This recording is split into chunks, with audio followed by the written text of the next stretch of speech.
Por todo el continente asiático, en valles lejanos y monasterios olvidados, una parte espectacular pero apenas conocida del patrimonio cultural de la humanidad se está esfumando lentamente.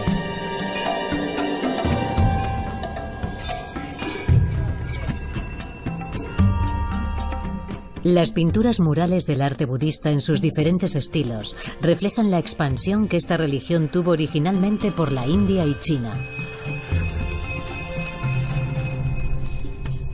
Pero las obras maestras de esta corriente artística están en peligro. Las catástrofes naturales, el cambio climático y la acción del hombre se suman al implacable paso del tiempo. Ya se ha perdido gran parte de este patrimonio, y a menos que se tomen medidas pronto, muchas de las frágiles obras que han sobrevivido hasta el día de hoy acabarán desapareciendo también.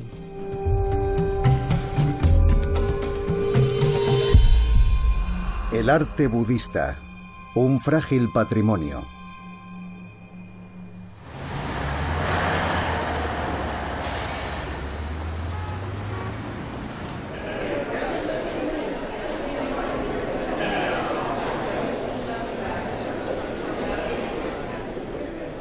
David Park y sus colegas del Instituto Kortal han organizado un congreso de una semana de duración, al que van a acudir expertos de todo el mundo para hablar sobre la conservación del arte budista.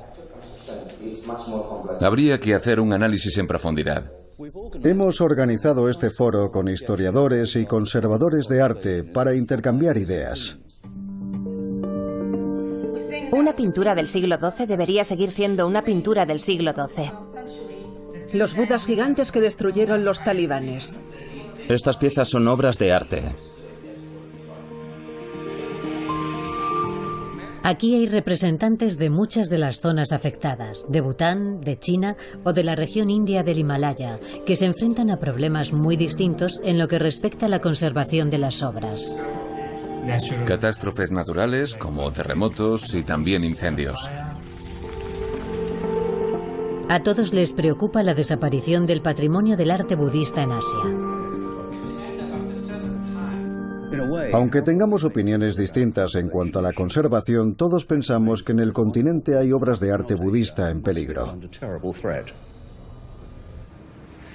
¿Qué le está ocurriendo?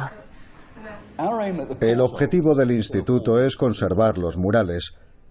Los controlamos de una forma muy cuidadosa para procurar que sobrevivan al paso del tiempo. Un propósito aparentemente sencillo, pero que resulta muy complicado a causa de varios factores. Algunos naturales, otros se deben a la mano del hombre o incluso a las prácticas del propio budismo.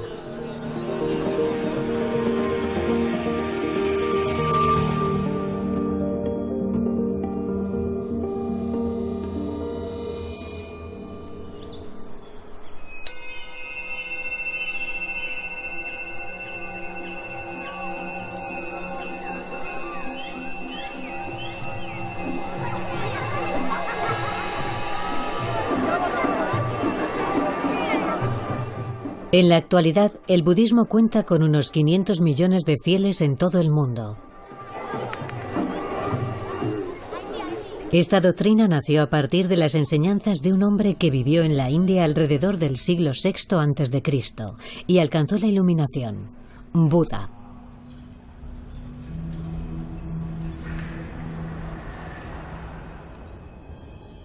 Su doctrina y sus prácticas de meditación se extendieron por todo el continente asiático, y de ellas surgieron distintas tradiciones.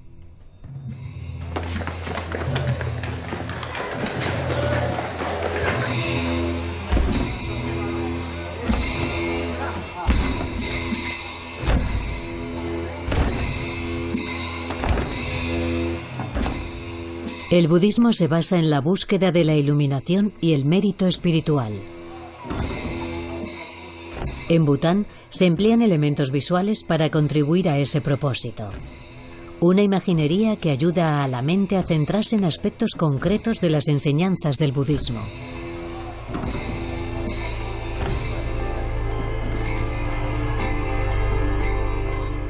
Los bailarines representan a deidades con cabeza de animal, que creen que los guiarán a una nueva vida después de la muerte.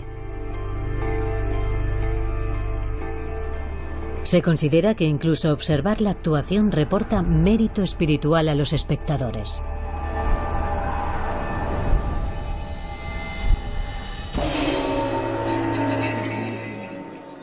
En otras danzas se escenifica la lucha interna contra las influencias malignas. Hay danzas en las que se mata al ego y esa lucha se interpreta de una forma muy teatral. También es una manera de interactuar con la población local que no conoce el simbolismo y la meditación en profundidad, pero que participa a través de esas danzas en la meditación y son bendecidos.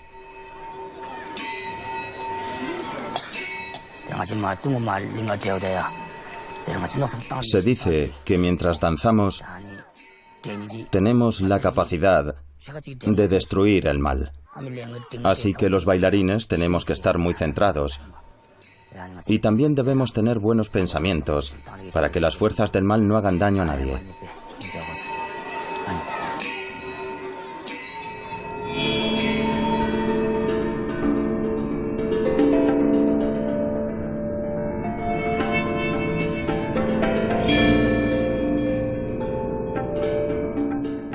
Las deidades con cabeza de animal están representadas en los murales que han decorado las paredes de templos y cuevas durante unos 2000 años. Pero las pinturas se centran principalmente en las imágenes de Buda y otras figuras que han alcanzado la iluminación. Dicen que por el simple hecho de contemplarlas, los fieles reciben las bendiciones de Buda.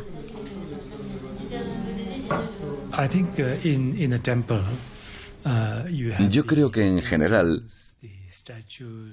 la atmósfera que se respira en los templos y las pinturas y esculturas que se encuentran allí ayudan a captar el sentido de estas creencias y a concentrarse en la práctica espiritual que se esté realizando.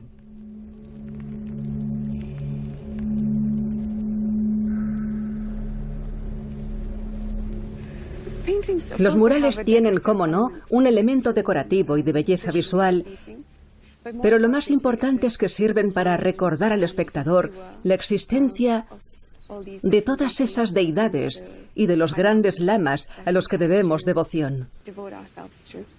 Además, nos ayudan a familiarizarnos con los dioses que veremos después de morir.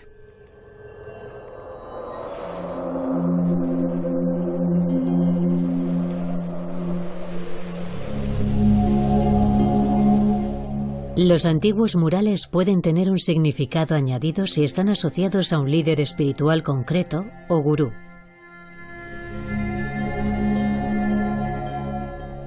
En el monasterio de Tango, las pinturas del siglo XVII están relacionadas con el líder espiritual Gyaltsen Rinpoche. Se cree que el Rinpoche se ha reencarnado. Tiene 18 años, pero los recuerdos de su encarnación anterior se están disipando. Lo recuerdo como un sueño. Pero a medida que crecemos, nuestra mente, poco a poco, se va tornando menos lúcida. Aún así, si dejo que mi mente evoque el pasado, me llega alguna imagen. La presencia del Rinpoche acrecienta la importancia de los murales de Tango. El mismo Rinpoche está aquí, en Tango, para beneficio de todos nosotros. Además, a día de hoy, aún perduran todas las pinturas originales de la época de su anterior reencarnación. Somos muy afortunados por ello.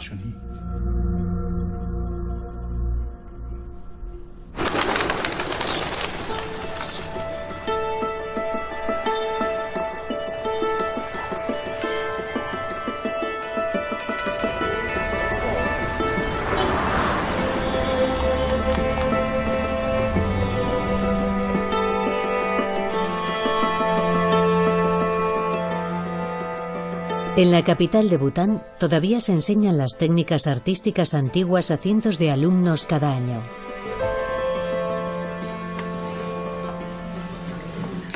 En Bután tenemos una escuela de artes y oficios donde tratamos de transmitir esos conocimientos a las nuevas generaciones. Como ven, hay muchos niños aprendiendo estas técnicas.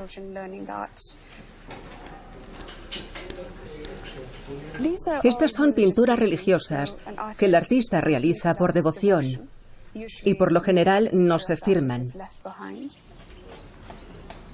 Se trata de un arte devoto, personal e íntimo. Antes de comenzar a pintar, el artista debe orar, tener la mente pura y una intención adecuada. Es por un bien superior y para que todos se beneficien de sus obras.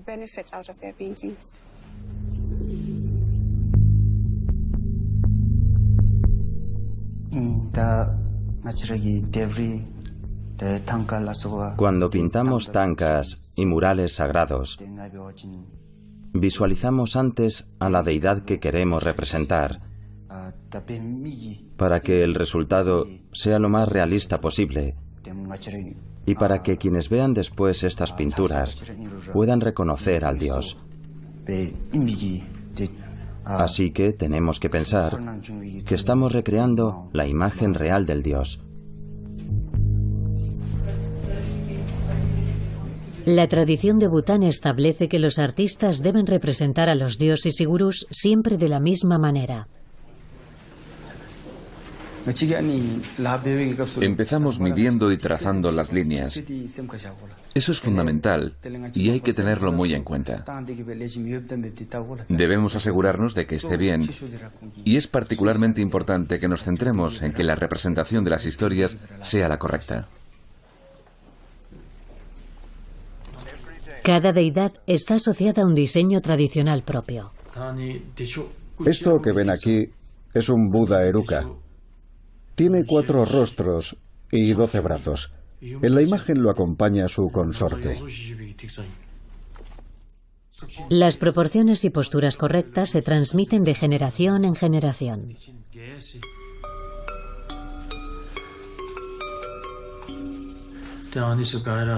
Para dibujar a Buda, a Tara o a otras figuras, empleamos las 8 grandes proporciones, que no se pueden modificar nunca.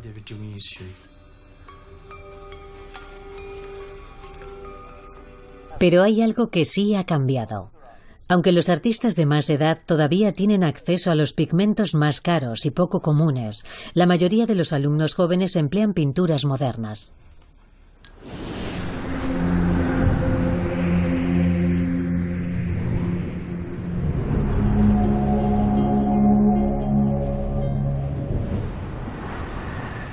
En la región de los Himalayas hay muchos murales antiguos sobre los que se cierne una gran amenaza. Ladakh, con 1 millar de años de tradición budista a sus espaldas, se encuentra al oeste de la cordillera. Es un territorio poco poblado y está a mucha altura.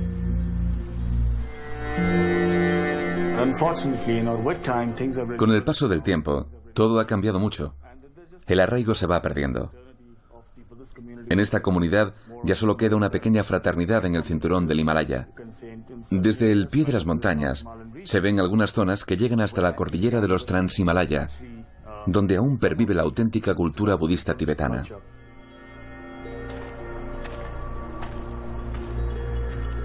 Algunos de los lugares de culto más importantes de Ladakh están abandonados.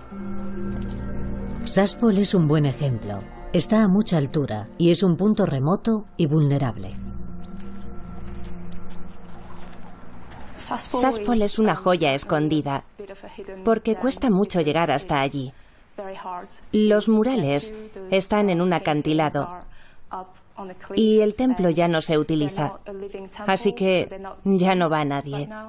Se han olvidado de ellos, hasta el punto de que se están cayendo a pedazos. Hay partes de la ladera que se han desmoronado y muchos murales han quedado expuestos a los elementos. Fíjate en la cara. Es como esas pinturas que hacen en un grano de arroz. Con mucho detalle. Sí.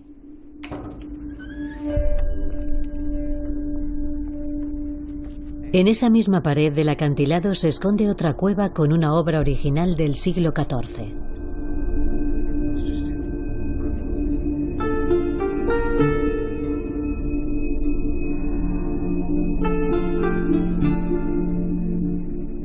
Son unas pinturas absolutamente magníficas. Son únicas. Tienen una tecnología muy refinada y una iconografía compleja. Y apenas se han realizado estudios sobre ellas. Así que yo creo que gracias a estos murales podríamos aprender mucho. A los historiadores de arte les fascinan.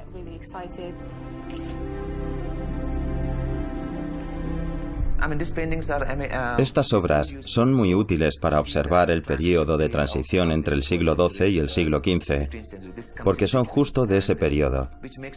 Tienen muchísima importancia, porque podemos observar cómo fue mejorando y progresando la técnica a lo largo de estos siglos. Hasta el momento no se ha llevado a cabo ningún plan de conservación de los murales de Saspol y la ladera de la montaña sigue derrumbándose. Las cuevas podrían desaparecer en un par de años.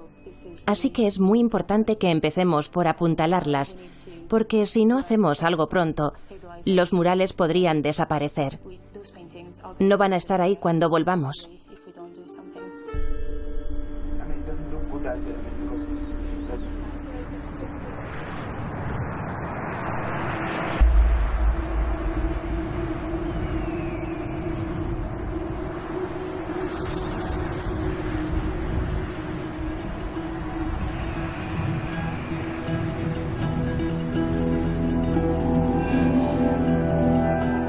A más de 1.500 kilómetros de allí, al oeste de China, hay otro lugar de interés de mayor extensión que corre peligro. Entre el desierto del Gobi y el de Taklamakan se encuentran las cuevas de Dunhuang, que reúnen la mayor concentración del mundo de murales budistas antiguos. De sur a norte, los acantilados tienen 1.700 metros de longitud. A lo largo de esa pared hay 735 cuevas que contienen más de 2.000 esculturas policromadas y 45.000 metros cuadrados de murales. Los templos budistas de Dunhuang son un tesoro mundial. Son inmensos y de una calidad asombrosa. Abarcan un periodo de 1000 años entre el siglo IV y el siglo XIV, cuando la fragmentación del Imperio mongol provocó la desaparición de la ruta de la seda. Las dunas de Dunhuang llevan siglos azotando las cuevas con la arena que arrastran. Los daños provocados por la arena y el viento son graves. Las dunas sepultaron casi todas las cuevas. Entre las décadas de 1950 y 60 se estudiaron algunas medidas para controlar ese deterioro. Para paliar los daños, se ha instalado de forma temporal una malla a lo largo del perímetro que ha reducido el azote de la arena que arrastra el viento en un 70%. Detrás de ella se ha plantado una barrera natural permanente que tiene como objeto estabilizar las dunas.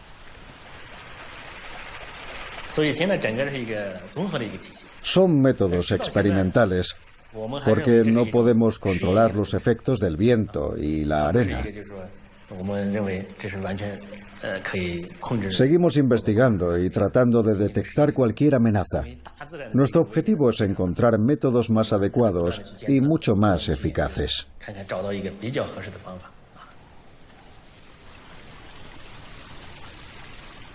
En pleno verano, el río que corre bajo las cuevas está casi seco.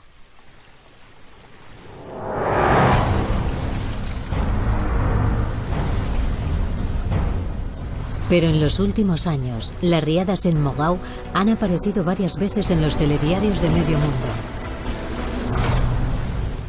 Por suerte, ninguna de las pinturas de las cuevas se ha visto gravemente afectada, pero puede que en el futuro la situación empeore.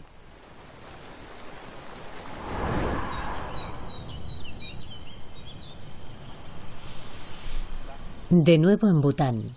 El fuego es una de las grandes amenazas para las pinturas que albergan los edificios tradicionales, construidos principalmente en madera. Unos meses después de que se tomaran estas imágenes, la fortaleza monasterio de Wang Due ardió hasta sus cimientos. Se desconoce el origen del incendio, pero las tradicionales lámparas alimentadas con manteca de yak plantean un gran riesgo para estos edificios. Los murales son una forma de arte que sirve para expresar devoción. Para los fieles son como altares y colocan esas velas de manteca de yak delante de las pinturas. Y eso afecta a las propias obras.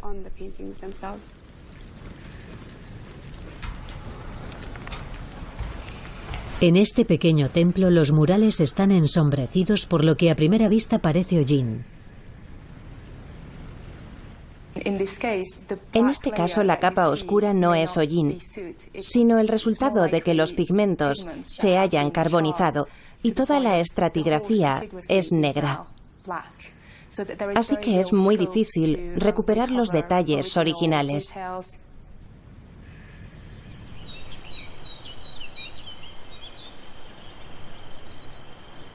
En buena parte de la cordillera del Himalaya, los terremotos son siempre una amenaza.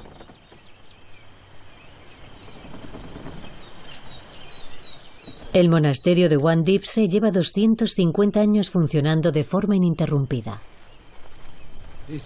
Las catástrofes naturales no son las únicas fuerzas que afectan a estos lugares, que los destruyen y dañan.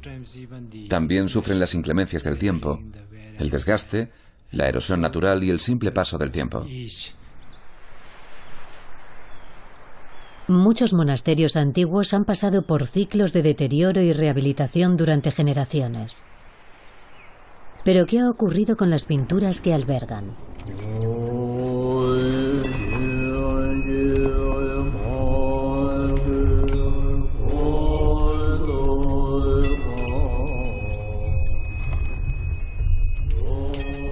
En la cultura budista, la actitud hacia los antiguos murales y los factores que los amenazan está muy relacionada con el concepto de impermanencia.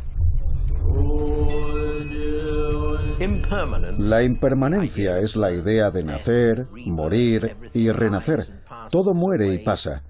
Pero si vuelves a nacer, si todo vuelve a nacer, la pintura se puede volver a hacer. Por tanto, si está deteriorada y se está borrando, se puede repintar para comenzar el ciclo otra vez, sin que se sepa dónde comenzó y dónde terminará. Y así es, algunos fieles creen que los murales dañados se deben volver a pintar. Cuando los restauramos, tenemos que rellenar todos los huecos, completar lo que está incompleto o arreglar lo que está estropeado. Si a la pintura le pasa algo, tenemos que restaurarla para que si alguien la utiliza como objeto de culto, lo visualice todo perfectamente. Además, los artistas deben ser compasivos y altruistas. Pero este repintado o restauración de las obras antiguas es una abominación para los conservadores occidentales. El propósito de la conservación es identificar y ralentizar los procesos de deterioro para tratar de estabilizar las obras en su estado actual. La restauración se centra más en lo estético, en su apariencia. El objetivo es restablecer la apariencia original de la pintura.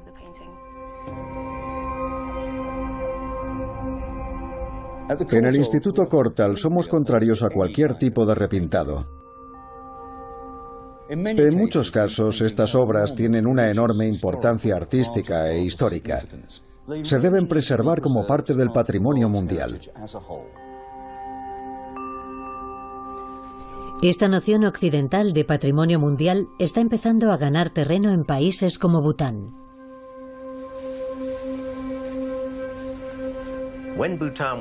Cuando Bután era un país aislado, sin conexión con el mundo exterior, no tenía que preocuparse por las actitudes, opiniones o valores del resto del mundo.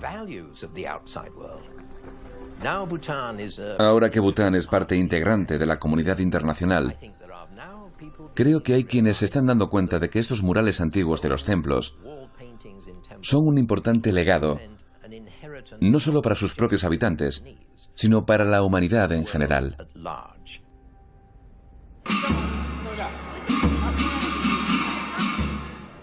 Y esa, claro está, es una percepción que ha empezado a formarse en los últimos 30 o 40 años con la apertura del país.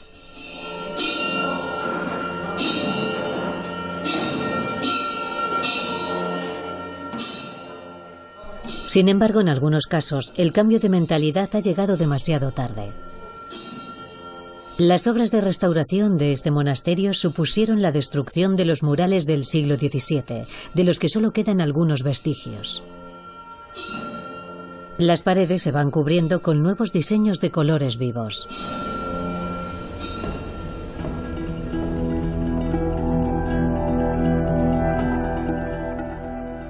En el monasterio de Simtoka, los trabajos de conservación que se realizaron con la mejor de las intenciones tuvieron resultados catastróficos. En este caso, hace 20 años, un equipo indio se encargó de la restauración. No cabe duda de que lo limpiaron, porque se ven bien los colores y le dieron un barniz para proteger la obra. Pero con el paso del tiempo, al mirarlo ahora, se aprecia que se ha alterado y ha sufrido algunos cambios. La mayor parte de la pintura ha adquirido un tono marrón, y en estos azules y verdes tiene algo de blanco, que también se ha vuelto oscuro.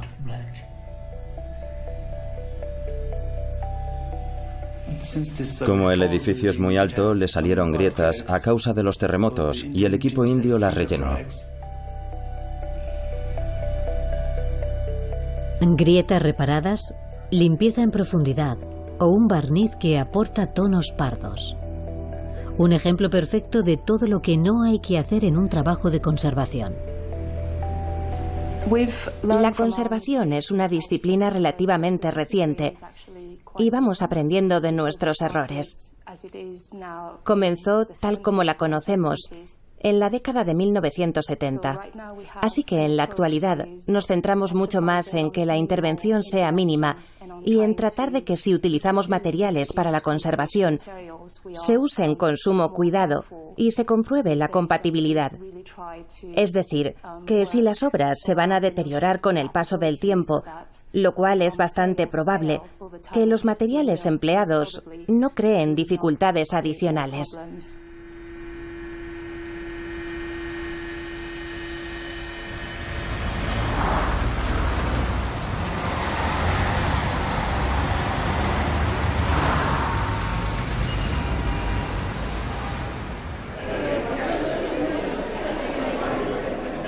En la Galería Kortal se reúnen los principales especialistas en la conservación del arte budista.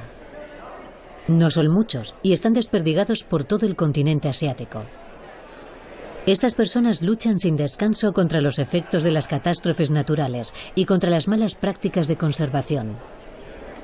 En el pasado se hicieron trabajos de conservación espantosos, y no solo en Asia, también en Europa. En la actualidad, la intervención es mínima y se realiza una investigación científica antes y durante la realización de los trabajos, porque es un proceso muy complejo.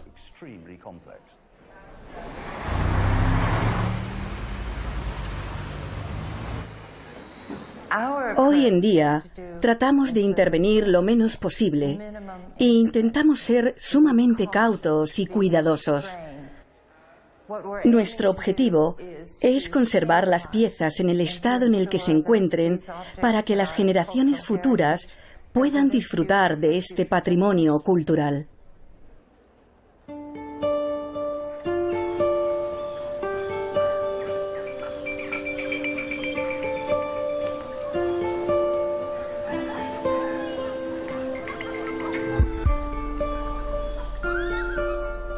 En el distrito de Leh se alza el pequeño templo de Mangyu, que se construyó hace unos 800 años. No se ha dejado de utilizar desde entonces.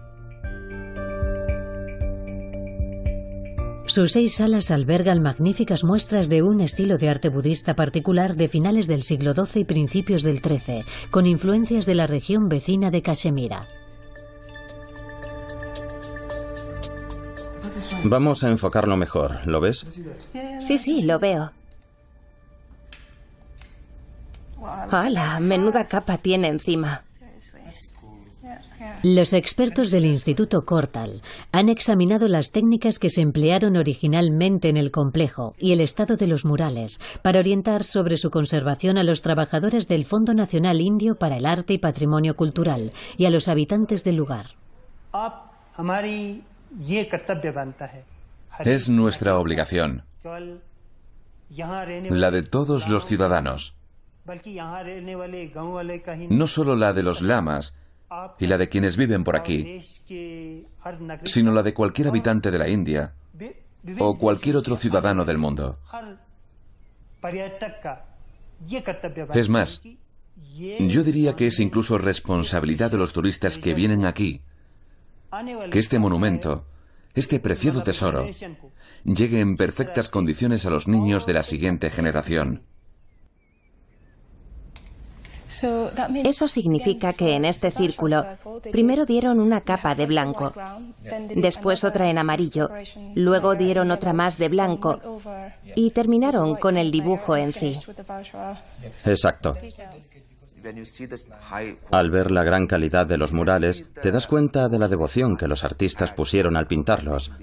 Así que cuando trabajas con ellos, sientes que tienes que hacer lo posible para conservarlos.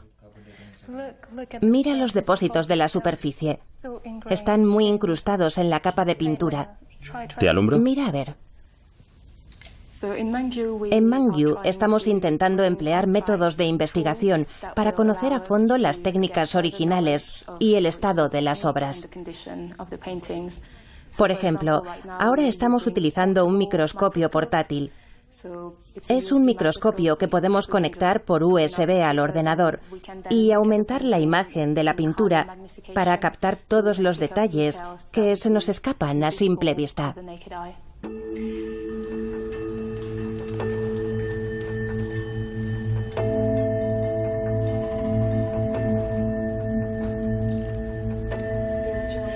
Al estar aquí comprobamos cuáles son las dificultades, que a veces son muy complejas, y sabemos con certeza qué está ocurriendo.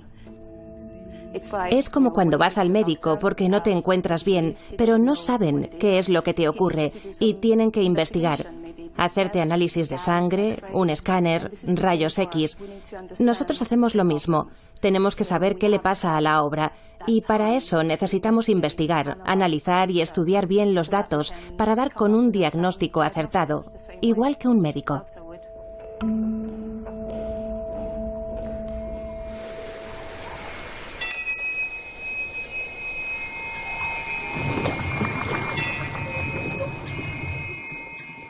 El monasterio de Tam Sim fue fundado en el año 1501 por Pema Limpa, la figura sagrada más célebre de Bután.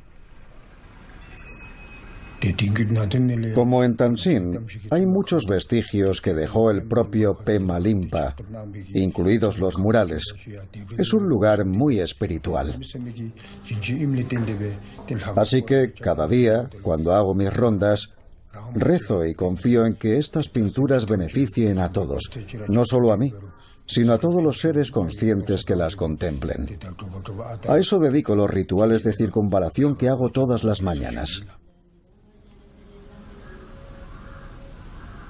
Pero Tansim está en un estado crítico. Estoy muy preocupado porque la madera se está pudriendo. Además, el verano pasado hubo un gran terremoto en la zona y eso me preocupó aún más. Estuve tan nervioso que ni siquiera podía conciliar el sueño por las noches.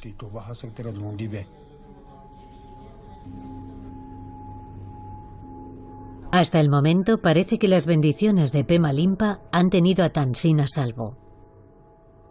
Además, gran parte de los murales originales han sobrevivido durante los últimos 500 años.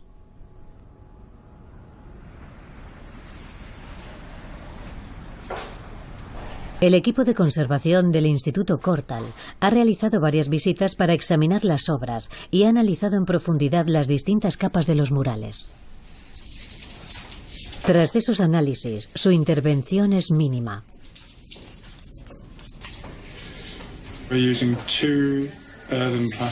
Estamos empleando 2 capas de mortero de barro. Damos una capa de base y otra más fina encima. Los materiales de reparación que estamos usando se basan en el análisis de los originales para tratar de replicar lo que utilizaron en su día. Así que damos la capa de base, la nivelamos superficialmente con lo que ya había y para finalizar aplicamos una capa más fina. Mientras en Tanzim continúan con esta cuidadosa intervención, hay otros lugares que precisan atención de forma urgente.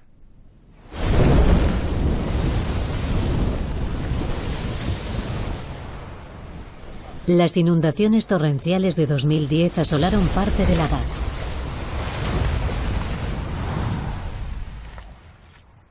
Pero en lo alto de la colina, el pequeño templo de Igu sobrevivió.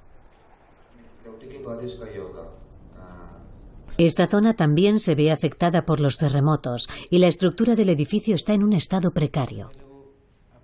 Durante generaciones, los habitantes del pueblo han realizado reparaciones rudimentarias, pero hace muy poco que se ha reconocido la importancia histórico-artística de sus murales de 400 años de antigüedad. El valor de estas pinturas, su antigüedad, su importancia. La gente del pueblo no entendía su trascendencia. Bueno, al menos lo admite. No estoy admitiendo ninguna culpa. Es más bien una confesión de inocencia. Hace muy poco que los habitantes de la zona se enteraron de la importancia que tenían. No sabíamos que al intentar repararlos, estábamos cometiendo tantos errores. Esa no era nuestra intención. Cuando Sri Kumar y su equipo examinaron las pinturas de Igu, resultó evidente que había que intervenir para salvarlas.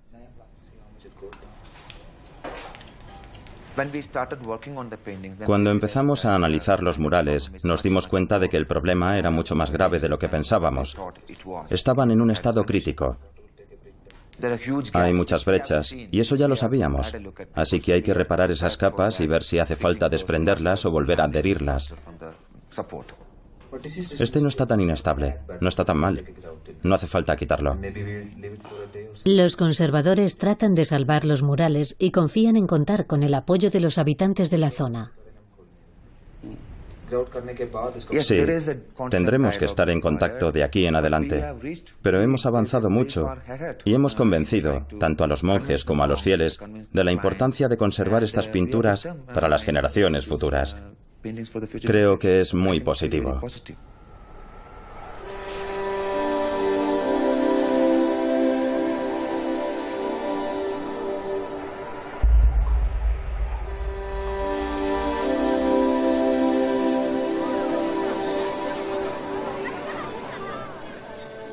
A primera vista, los problemas que presentan las zonas más remotas del Himalaya no parecen guardar relación alguna con los de las cuevas de Dunhuang, en China. La escala de las piezas resulta casi inimaginable y están protegidas por un programa de conservación a largo plazo. Pero el trabajo que aquí se ha llevado a cabo puede servir como hoja de ruta y como ejemplo de buenas prácticas en otros países. Las cuevas de Mogao, en Dunhuang, tienen un pasado turbulento. Hasta principios del siglo XX, esta cueva era una especie de biblioteca. Estaba repleta de manuscritos antiguos.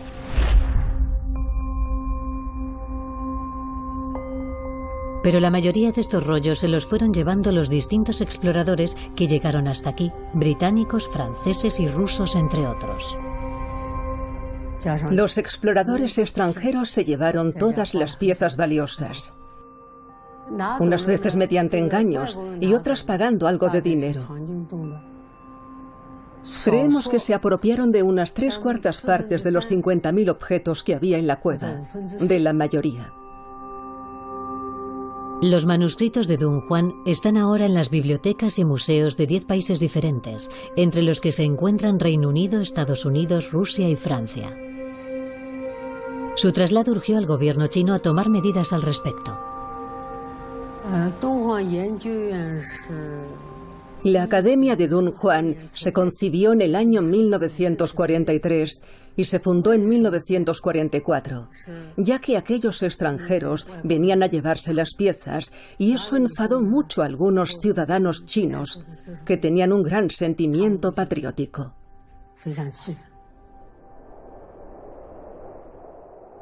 La Academia de Dunhuang ha transformado por completo aquellas ruinosas cuevas centenarias.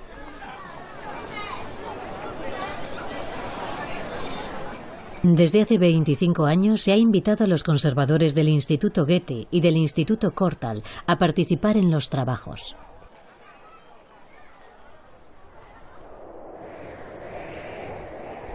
Al igual que el movimiento de las dunas alrededor del emplazamiento, hay otros factores externos que están sometidos a una vigilancia constante, como la sal.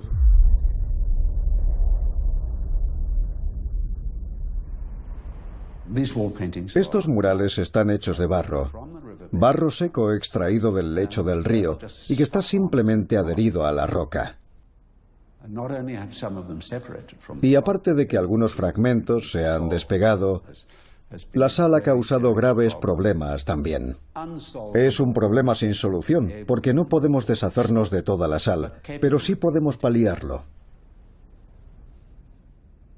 Cuando la humedad ambiental cambia, la sal puede retirarse con cuidado de la superficie. Pero hay una medida de prevención muy sencilla. Si las puertas se mantienen cerradas, la humedad permanece estable. Así que nuestra recomendación es que las puertas estén cerradas durante los periodos en los que haya mucha humedad o lluvias.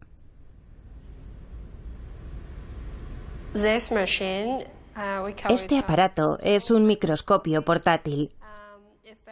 Es mejor que los que se conectan por USB, porque este es de alta resolución y no es invasivo. De este modo, no hace falta tocar la pintura ni tomar muestras.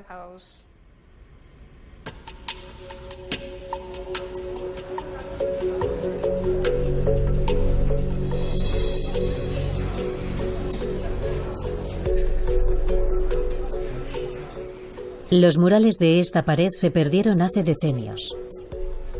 En la década de 1950 se aplicó una capa de cal para evitar que se deteriorasen más. Con los años resultó evidente que la cal no estaba ayudando y estaba agrietando la superficie. En la actualidad, los conservadores han retirado la cal y están enluciendo la pared con una capa de mortero de barro.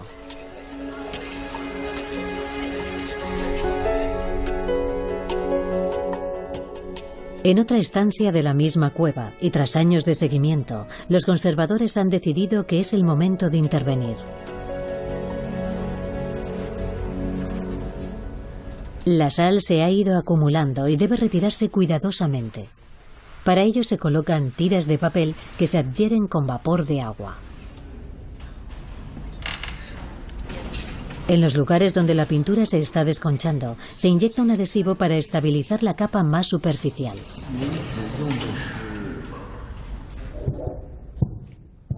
Si se comprueba que hay zonas desprendidas de la pared y han aparecido huecos, hay que tomar medidas más drásticas.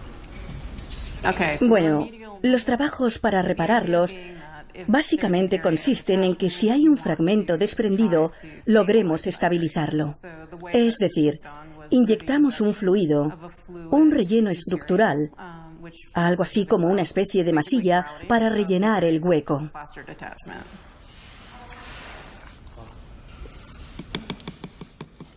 La composición de este relleno se ha estudiado cuidadosamente. Es una mezcla de materiales compatibles que se inyectan en las cavidades que se hayan formado tras la capa superficial. Pero mientras se va secando, puede atraer de nuevo las temibles sales nocivas. Así que desarrollamos un sistema de presión para absorber la humedad. Se colocaba sobre la superficie en la que se había aplicado el relleno hasta que se hubiera secado por completo. De esa forma, se evita que las sales cristalicen en los murales.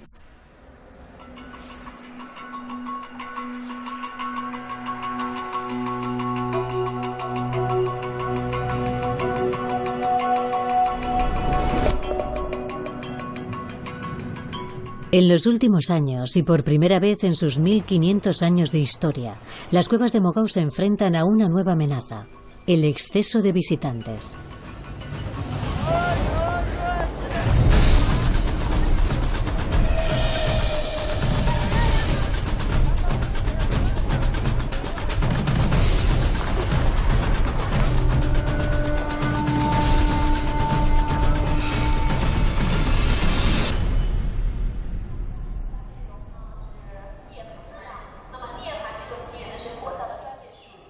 Con el auge del turismo nacional chino, este es un destino que se llena de visitantes de todos los rincones del país, sobre todo en los días festivos. Yo soy de Lanzhou. De Sichuan. De Shanxi. Mongolia. Sichuan. Chongqing. Soy de Chongqing. Me encanta este sitio. Yo también pinto. En los días festivos vienen unos 18.000 visitantes al día. En realidad, la afluencia del público está muy por encima de la capacidad de este emplazamiento. Y eso no es bueno en lo que respecta a su conservación. Además, los turistas no pueden disfrutar de la visita como es debido. No es bueno para los murales ni para los propios visitantes.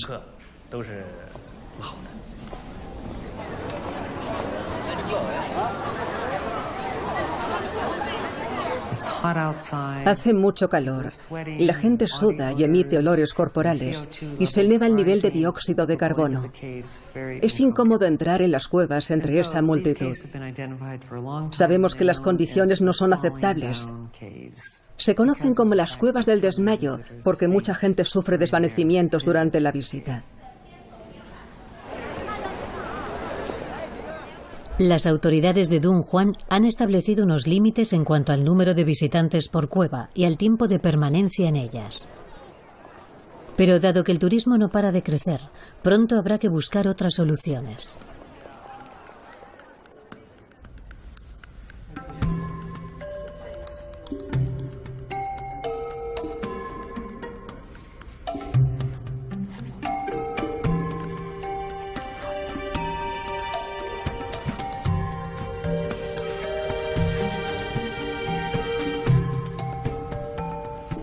En la cueva número 320 hay artistas encargados de reproducir los murales hasta el último detalle.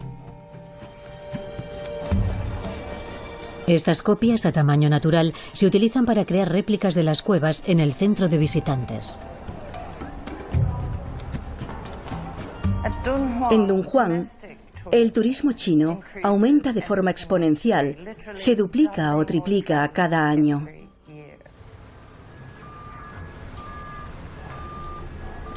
El nuevo centro de visitantes mejorará notablemente la experiencia de los miles de turistas que acudan aquí y ayudará también a la Academia de Dunhuang a gestionar el número de personas que quiere ver las cuevas. Gracias a las réplicas, será posible hacer reconstrucciones virtuales para los turistas.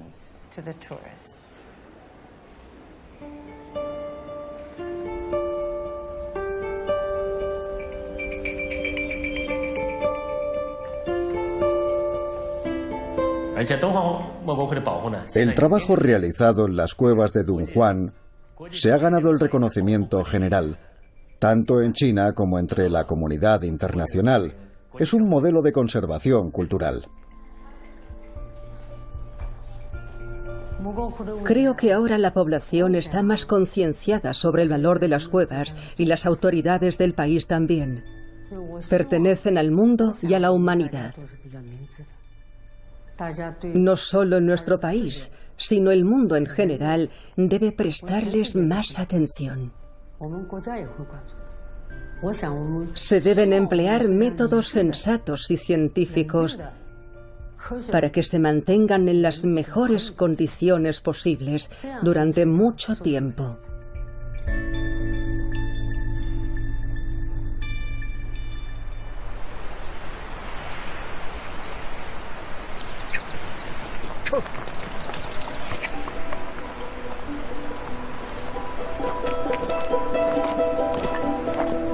Para llegar al apartado monasterio de Sundachun hay que seguir un largo camino ladera arriba y pocos son los turistas que se aventuran a llegar allí. Pero no hay obstáculo lo bastante grande para los conservadores. La primera vez que vinimos había que hacer una caminata de 6 horas. Había que llevar todo el equipo y las provisiones nos las traían cada 7 o 10 días. La logística es bastante complicada.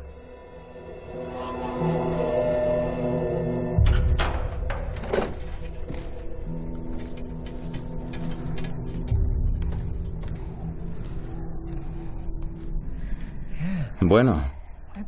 ¿Aquí otra vez? Sri Kumar y su equipo trabajaron 12 meses en los magníficos murales del siglo XII de este monasterio. Fíjate. Ya han pasado 2 años. Han cambiado mucho. Sí. Mira esto. Cuando vuelves y observas este mural en el que trabajamos con todo nuestro empeño y nuestra mejor voluntad, parece razonablemente completo. No da la sensación de ser nuevo. Sigue pareciendo antiguo, lo cual es encomiable, y estamos muy contentos de que los habitantes de los pueblos de alrededor no hayan venido a repintarlo, como ha pasado en otros sitios. Es maravilloso ver que están como nosotros queríamos. Ha sido un alivio. Los trabajos de conservación de este espléndido mandala del siglo XII han sido un éxito. No se han repintado y mantienen ese aspecto antiguo como desvaído que se buscaba. Estaba muy mal. El resultado es muy sutil. Está fenomenal.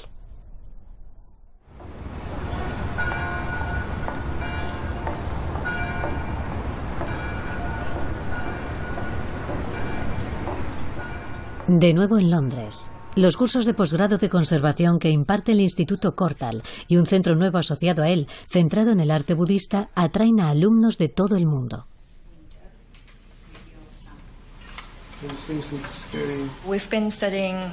Hemos estudiado física y química teóricas para lo que vamos a hacer, para las prácticas con los murales. Así que ahora nos toca trabajar sobre el terreno, ver las pinturas y dedicarnos al trabajo práctico. Los alumnos aprenden a conocer las pinturas murales, a estudiarlas y a analizar de qué están hechas y el tipo de problemas que pueden tener. De esa forma, serán capaces de diseñar métodos adecuados de conservación.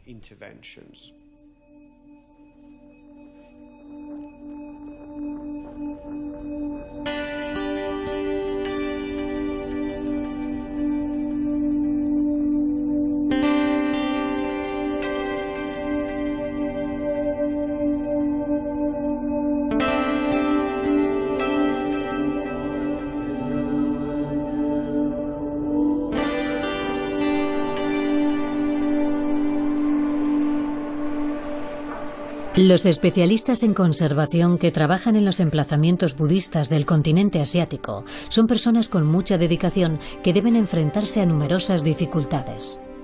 Cuesta mucho encontrar financiación y es una labor muy exigente que no siempre se realiza en las mejores condiciones. Pero su empeño garantizará que las generaciones futuras conozcan al menos algunas de estas frágiles obras de arte.